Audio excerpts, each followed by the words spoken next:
ساتھ عظیم قائد مولانا محمد خان شرانی صاحب اس وقت ہمارے ساتھ موجود ہے.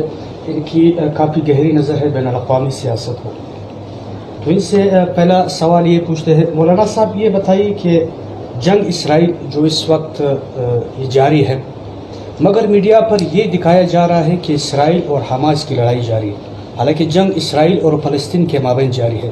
اس حوالے سے آپ کی کیا نظر ہے؟ پراکسی وار کا آپ نے سنا ہوگا. جی جی. یعنی جو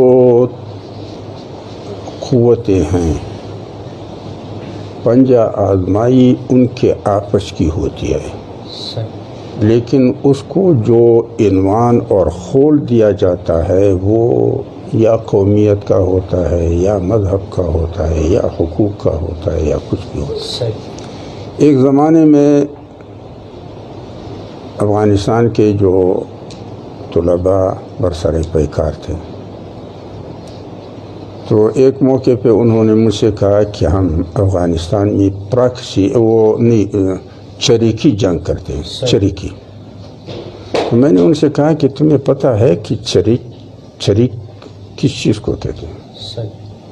چریک یہ ترکی زبان کا لفظ ہے اور جاسوس کو کہتے ہیں. جیسا کہ پشتو میں چرک جاسوس کو کہتے ہیں، اسی طرح ترکی میں چرک جاسوس کو کہتے ہیں. تو اس کا معنی یہ ہے کہ جاسوسوں کا جنگ. تو بین الاقوامی سطح پر جو جنگیں ہیں وہ پنجہ آزمائی کی جنگیں ہیں، قوت دکھانے کے لیے، لیکن عنوانات جو ہیں وہ یا تو مذہب کے یا قومیت کے یا حقوق کے یا مظلومیت کی اس طرح کی. مولانا صاحب یہ بتائیے کہ فلسطین کا یہ جو اسرائیل کے درمیان جو یہ کشمکش بہت زمانے سے عرصہ سے چلی آ رہی ہے، آپ کی نظر میں ان کشمکش جو یہ کنفلکٹ جاری ہے دونوں قوموں کے درمیان، اس کا صحیح حل، مدبرانہ حل آپ کی نظر میں کیا ہے کہ یہ مسئلہ فوری طور پر حل ہو جائے اور دونوں ریاستیں ایک پرامن زندگی گزارے؟ آپ کی نظر میں ایسا کیا فارمولہ ہے کہ فلسطین اس تکلیف سچویشن سے نکل جائے؟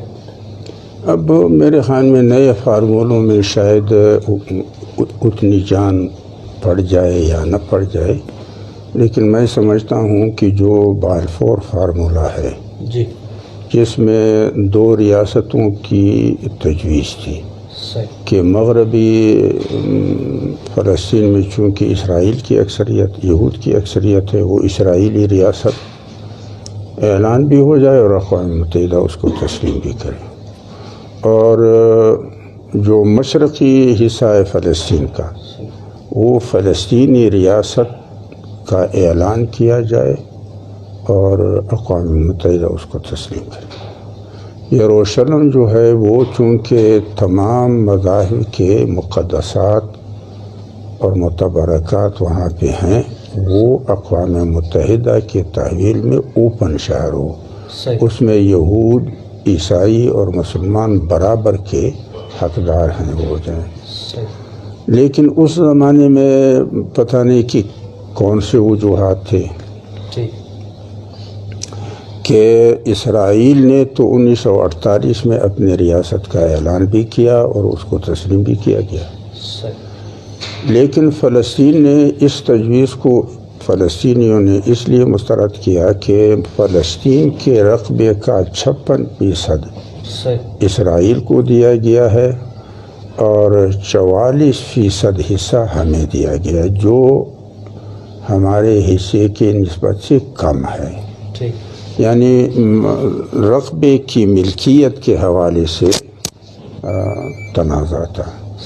اب معقول میرے دانش میں واللہ عالم کی میرے دانش میں معقول طریقہ یہ تھا کہ 44% سرزمین جو ان کو مل رہی تھی، صحیح اگر اس پر وہ اپنی ریاست کا اعلان کر لیتے اور اقوام متحدہ اس کو تسلیم کر لیتا صحیح تو آج ان کی کرنسی اپنی ہوتی، شناختی کارڈ اپنا ہوتا، پاسپورٹ اپنا ہوتا، ایک مسلم بین الاقوامی سطح کا ایک ریاست ہوتا صحیح اور اس کو بین الاقوامی دنیا میں وہی حیثیت حاصل ہوتی۔ باقی یہ جو رقبے کا دعویٰ ہے اس کو جاری رکھتے۔ دوسرا جو مسئلہ آڑے آیا وہ قوم پرستی کا تھا۔ صحیح عرب نیشنلسٹ تنظیمیں جو تھی، جس میں نام لیا جاتا ہے جارج حبش کا جو عیسائی تھا اور عرب نیشنلسٹ تھا، جی جی ان کا موقف یہ تھا کہ فلسطین پر حاکمیت کا حق عربوں کو ہے، صحیح اسرائیل کو نہیں ہے۔ ٹھیک تو یا تو یہ ہے نیشنلزم۔ اب جب انہوں نے اپنے ریاست کا اعلان بھی نہیں کیا اور یہاں سے عربوں نے نیشنلزم کی بنیاد پہ